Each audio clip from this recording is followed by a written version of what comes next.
Assalamualaikum warahmatullahi wabarakatuh. Anak-anakku yang berada di rumah, hari ini kita akan belajar pelajaran fikih, yaitu salat bagi orang yang sakit, dengan materi pembelajaran salat dengan cara duduk. Alhamdulillah, hari ini kita akan mempelajari pelajaran fikih.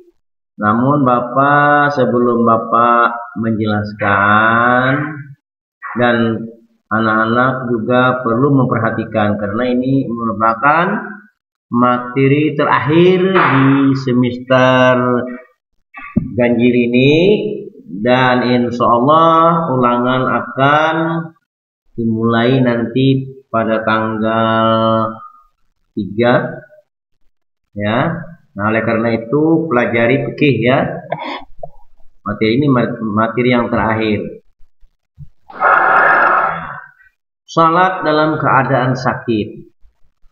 Salat dalam keadaan sakit adalah salat merupakan ibadah yang wajib dilaksanakan. Ketika sakit pun kita wajib mendirikan salat. Kalau kita tidak bisa mendirikan salat dengan berdiri, maka kita boleh mendirikan salat dengan duduk. Jika tidak bisa duduk, bagaimana? Salatnya bisa dilakukan dengan cara berbaring atau telantang. Salat dengan cara duduk.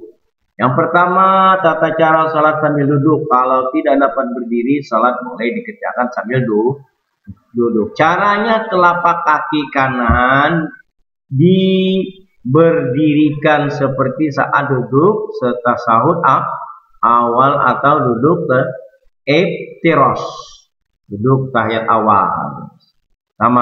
Cuma dalam keadaan ini posisinya seperti orang berdiri. Tapi kalau dalam keadaan duduk, dia seperti orang duduk tahiyat awal. Yang kedua, membaca niat dan takbiratul ihram dengan mengangkat kedua tangan setinggi bahu, seperti salat sambil berdiri. Membaca surah Al-Fatihah dan surat pendek atau surat lain dalam Al-Quran yang dihafal dilakukan seperti dalam salat sambil berdiri.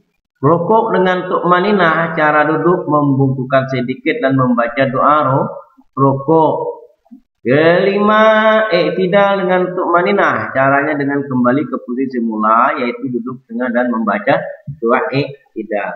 Yang keenam, doa sujud, doa di antara dua sujud, doa tasyahud awal atau duduk iftirosh, dan tasyahud akhir atau dikatakan duduk tawaruk, sama seperti saat kita mengerjakan salat sambil berdiri. Bacaannya sama, cuma keadaannya saja duduk. Nah, ini gambar salat adalah lantang. Kedua kaki diarahkan ke kiblat jika memungkinkan, kepalanya diberi bantal agar mukanya dapat menghadap kiblat. Dengan demikian posisi tidur bagi kepala berada di sebelah timur dan kaki di sebelah barat. Yang kedua, bacaan dalam salat terlentang sama dengan bacaan dalam salat sambil berdiri, sama. Maupun duduk berbaring, sama bacaannya.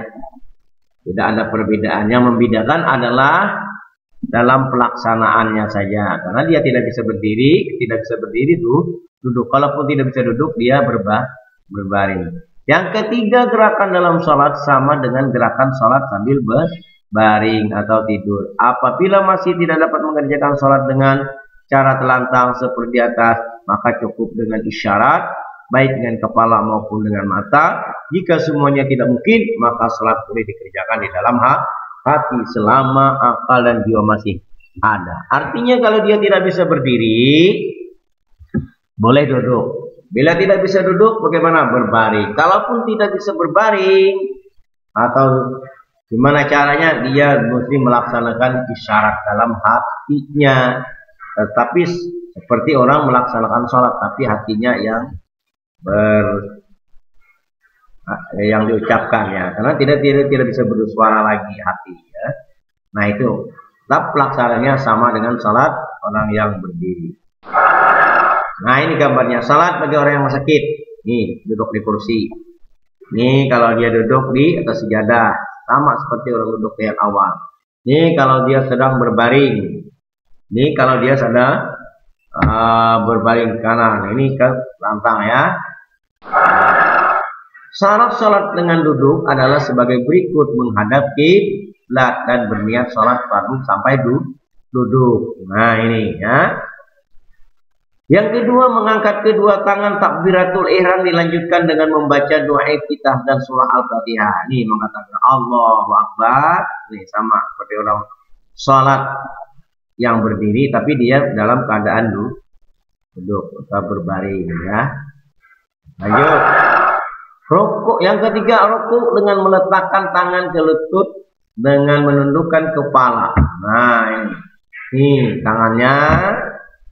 Nah, nunduk ya. Yang keempat, i'tidal dengan mengangkat dua tangan dengan kepala ditegakkan. Terus nih mengangkat Allahu Akbar sama ya. Sujud dengan cara membungkukkan kepala dan badan ini. Dalam keadaan sujud ini, kalau ini dalam meletakkan tangan ketika sedang menundukkan kepala ya. Ini kalau i'tidalnya mengangkat kedua tangan.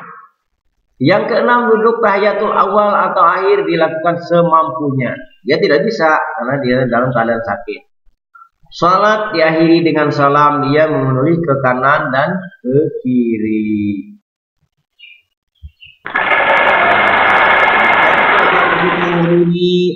Mudah-mudahan ada manfaatnya. Belajar lagi di rumah, yang tekun, yang rajin lagi pelajari soal-soal yang ada, dijawab di rumah. Insya Allah nanti kalian akan dapat menjawab asalkan betul-betul belajar. Demikian ya anak-anak yang dapat Bapak sampaikan, Bapak titip pesan. Belajar lagi di rumah ya. Jaga kesehatannya, kita akan menghadapi ulangan nanti. Demikian. Assalamualaikum warahmatullahi wabarakatuh.